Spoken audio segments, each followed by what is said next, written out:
Assalomu alaykum aziz muxlislar, kanalimizga xush kelibsiz. Bugun dasturimizda tezkor xabar. Afg'onlar O'zbekiston chegarasini kesib o'tishning ayyorona yo'lini o'ylab topishdi.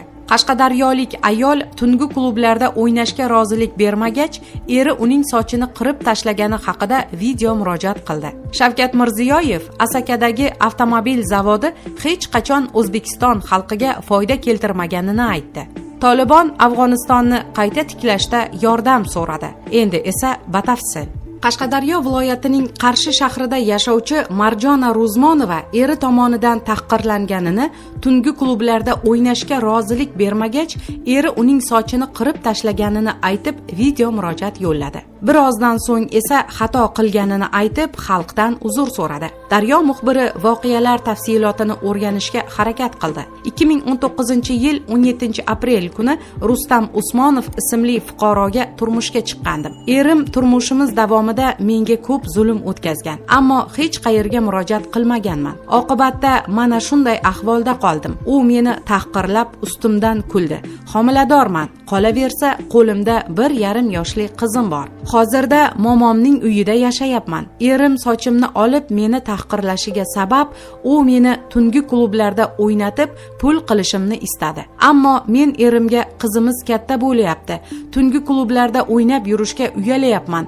Sog'lig'im ham javob bermayapti. Homiladorligim sabab toksikoz ham bo'layapman deb tushuntirdim. Lekin u tungi klublarga bormasang, bunaqa ishni qilmasang, senga go'zallik nima kerak, soch nima kerak deb sochimni olib tashladi. Hatto pichoq tiradi, deydi video chiqishining sababi haqida gapirgan Marjona Rozmonova. Tahqirlanganini aytgan ayol biroz o'tib xato qilganini, yoshlik qilib turmush o'rtog'iga tuhmat qilganini aytib, dastlabki chiqishini rad etgan. Men yoshlik qilib kimlarningdir gapiga kirib shunday video murojaat qildim, ammo xato qilganimni angladim, deydi dastlabki chiqishini rad etgan ayol. Aniqlanishicha, ayolning dastlabki video murojaatidan so'ng uning turmush o'rtog'i Qarshi shahar ichki ishlar boshqarmasiga chaqirilgan. Tahqirlanganini aytgan ayol Daryo muxbirining balki turmush o'rtog'ingiz javobgarlikdan qutulib qolishi uchun bor haqiqatdan tonayotgandirsiz.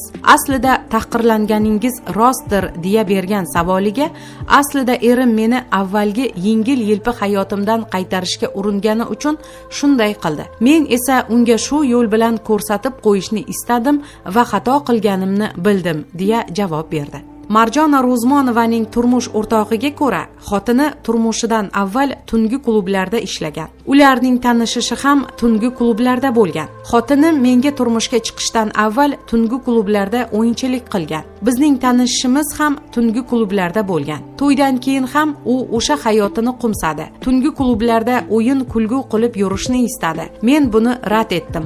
Ammo qanaqadir bahonalar topib, tungi klublarga borib kelishni odat qildi. So'ngra imkonsizlik sabab ruxsat berdim. Ammo faqat o'zimizning restoranda raqsga tushasan deya talab qo'ydim. U esa bunga ko'nmadi. Shunda u bilan kelishib sochini olib tashlashimni, shunday qilsam bu ishni yig'ishtirishini aytdim. U ham rozi bo'ldi.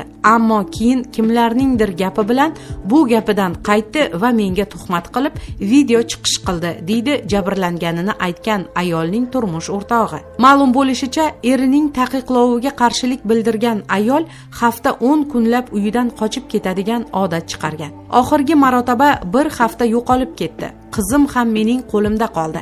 Juda ham qiynaldik.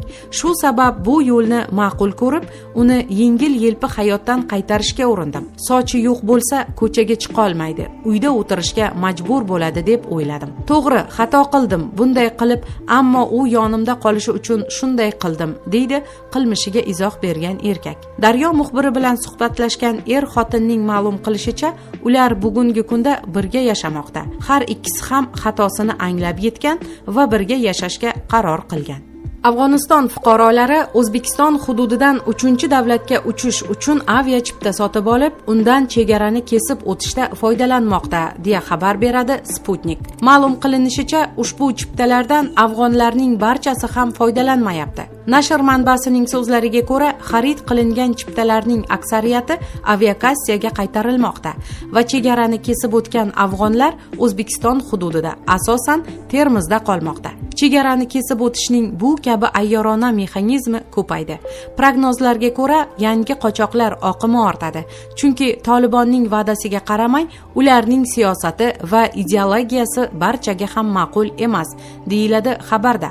Avvalroq O'zbekiston Afg'oniston chegarasidagi nazorat o'tkazish punktlari qayta ishga tushgach, mazkur yo'nalish bo'yicha qatnayotgan avtomobillar soni ortgani, afg'onlar O'zbekiston hududiga baklashkalardan yasalgan sollar yordamida suzib o'tayotgani to'g'risida xabar berilgandi. Eslatib o'tamiz, 15-avgust kuni Tolibon Afg'onistonning butun hududini o'z nazorati ostiga olganini e'lon qilganidan keyin ko'plab afg'onistonliklar mamlakatni tark eta boshladi. Prezident Shavkat Mirziyoyev 20-avgust tadbirkorlar bilan ochiq muloqot chog'ida Asakadagi General Motors avtomobil zavodi faoliyati haqida gapirdi. O'z navbatida davlat rahbari avtomobil zavodi avval 35% zarar bilan ishlaganini, xarajatlarning 35-40% davlat hisobidan amalga oshirilganini ta'kidladi. Biror marta mahsulotini foyda bilan ishlab chiqarmagan. Agar hozirgidek raqobat bo'lib, zavodni keng okeanga qo'yib yuborganimizda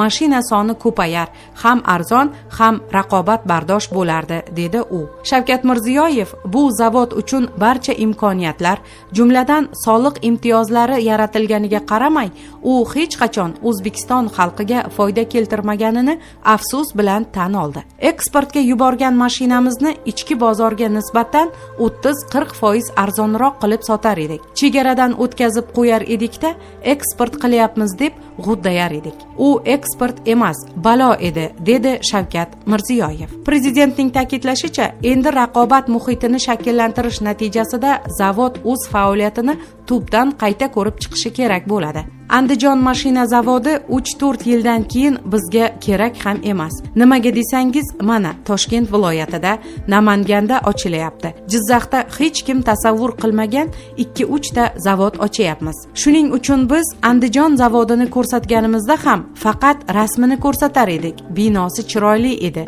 ichi iqtisodiyoti ma'qul emas edi, dedi davlat rahbari. Tolibon harakatining Qatardagi siyosiy idorasi vakili Muhammad Suhayl Shohin chet mamlakatlarga Afg'onistonni tiklashda va uning tabiiy resurslarini qazib olishda qatnashishni taklif qildi. Uning so'zlariga ko'ra, bu taklif barcha mamlakatlarga tegishli. Biz endigina urush va vayronagarchiliklar bosqichidan chiqib, yangi davrga kirdik. Bunda Afg'oniston xalqiga boshqa mamlakatlarning yordami zarur bo'ladi.